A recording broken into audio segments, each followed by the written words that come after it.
Hi, I'm Jordan. This is my channel, Sexual Relations. I am a sexual health educator, and the purpose of this video in particular is to help viewers understand why they should oppose two current bills on the Texas legislature, Senate Bill 3003, filed by Angela Paxson, which seeks to prohibit the sale of obscene devices from minors and would require identification verification for purchase. The second would be House Bill 1549, filed by Hillary Hickman, which would prohibit retailers that are not specifically marketed as sex stores from selling obscene devices such as vibrators or dildos. I believe both are equally ridiculous, and I recommend that constituents call their representatives and let them know that these bills are a perverse and hypocritical waste of taxpayers' time and resources. Legislative efforts should focus on bills that help the economic and educational lives of Texans, not promote bills that are meant to police and embarrass children and citizens. Prohibiting the sale of obscene devices to minors by requiring ID for purchase presents sexual objects as something that needs to be policed and monitored, casting a very mainstream and normal item as something that is perverse and shameful or embarrassing to desire. Over 50% of the American woman population alone has owned or used a vibrator, which is one of the highest rates in the world. And massagers have been around in the American economy for well over 100 years and do not appear to be going anywhere. And possibly more importantly, there are currently no data regulations on identification verification, which is a significant concern in such a volatile political climate, and it opens up issues of inefficiency and possible scams or illegitimate websites and products. Not to mention, there really is no way we'll know how companies are going to combat this law. When Texas attempted to ban pornography for minors, Pornhub and other sites ended up blocking the entire area of Texas from access to their content. And no matter how you feel about porn or sex toys, sex education is not mandated in Texas. And there are very limited ways that people and young people alike can have access to safe sexual items, media, or information. How do we expect young people to develop healthy sexual and romantic relationships without the ability to even explore their own bodies? In Texas, there is a rise in STIs, teen pregnancy, and mental health issues amongst adolescents. Yet legislators are focused on vibrator and dildo access. Not to mention, many studies show that vibrators and other sex toys have led to overall improved sexual function, helps with self-esteem and body confidence issues, and may enhance romantic relationship satisfaction with partners, and can help improve ejaculatory dysfunction.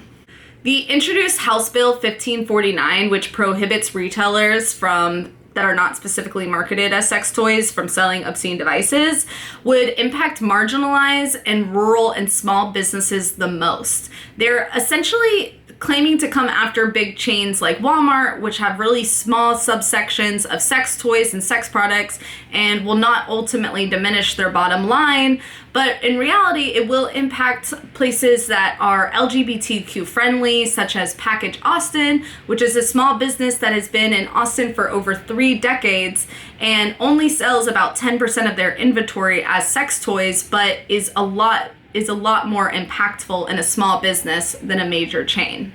Representative Hillary claims that these bills protect children, yet does nothing to enforce gun safety, which is still a leading cause of death in adolescents in Texas, does nothing to improve educational standards when our literacy rate is at an all-time low, and it does not make housing or food a right.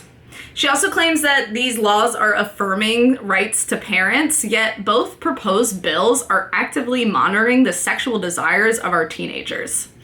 What is the reason we are protecting children so desperately from pleasure? To date, there are currently no obscenity laws that deem violence or weapons as obscene, only sexual objects.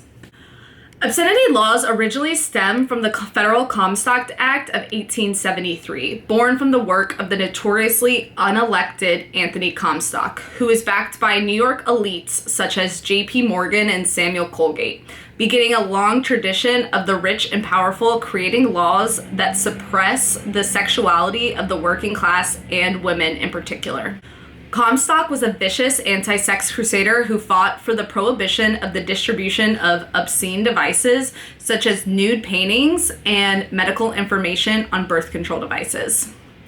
Comstock was obsessive, known to stalk potential perpetrators, including children and unhoused women, and used vigilantism to police sexuality, and destroyed or censored a large amount of art, medical information, and copper plates for books. It has been said that his harassment resulted in the arrest of thousands of people and the suicide of up to 15 people.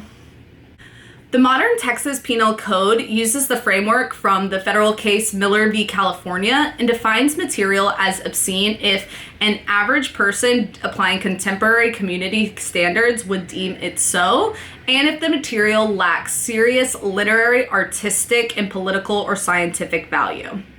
The problem with these laws, which have been contested numerous times, is their vagueness and also the intention to suppress or censor art and literary value. This is censorship and is a violation of our First Amendment rights. I want to kind of combat the language of Miller v. California in the Texas Penal Code and present a question as to why we believe a dildo cannot hold literary value. All objects can represent or be symbolism for something else. If you place a dildo in a story, you give specificity to a time, a need, or a potential plot line. And dildos are phallic-like objects. When phallic-like objects very much represent power and action, how can these not be considered metaphorical objects or materials or devices? Allowing the government to suppress and define what categorizes as art fosters conformity over creativity. Robbing people of any type of art gatekeeps human experience, connection, and visual representation. And political value. Our body parts, sexualities, and gender markers are being negotiated daily by politicians and the ultra-wealthy. Owning an object that is primarily used for pleasure, relaxation, and body exploration is inherently political because they made it to be so. And scientific value. Is experimentation not also part of the human experience?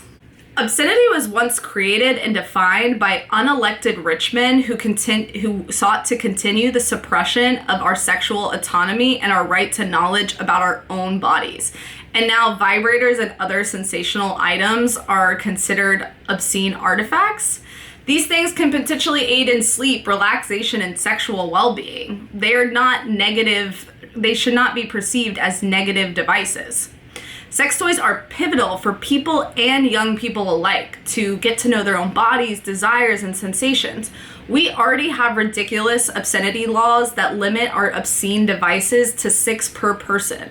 What benefit could further suppression hold? Angela Paxton and other representatives should focus on their own bedroom issues and stay out of our private lives, including the lives of our minors. Studies show that early sexual experiences and feelings that are devoid of shame and guilt can contribute to positive development of lifelong sexual practices. A sexually repressed and uninformed society is expensive and unhealthy, leading to more HIV and STI infections, earlier pregnancies and pregnancy complication and maternal death, and can increase sexual violence. Again, why are pleasure items obscene but violent mimicking items are not? We have a right to violence and self-defense, but not self-pleasure. Access to gun safety information is vital in decreasing gun accidents. Information is helpful to gun owners and non-owners alike. Why can the same not be said for our bodies? Information and education on sexual health has shown not only to decrease the rate of intimate partner violence, it advocates and boosts sexual agency and diminishes child abuse and bullying.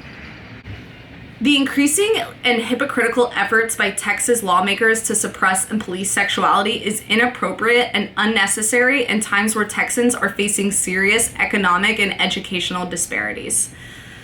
I really recommend that you call your representatives. I will leave information for Hillary and Angela in the next slide. I will also include a list of resources that I use to gather the information for this. I also recommend that viewers reach out or look at sites such as ACLU of Texas, Planned Parenthood of Texas, and the site Every Texan. The site Every Texan has many resources on how to get involved in the policymaking process on a day-to-day basis from the comfort of your own home, aside from just the generalized elections. I'll leave a lot of information in the comments as well in the next slide. If you have any questions, please feel free to reach out to me. Thank you so much for your time and attention. I appreciate it.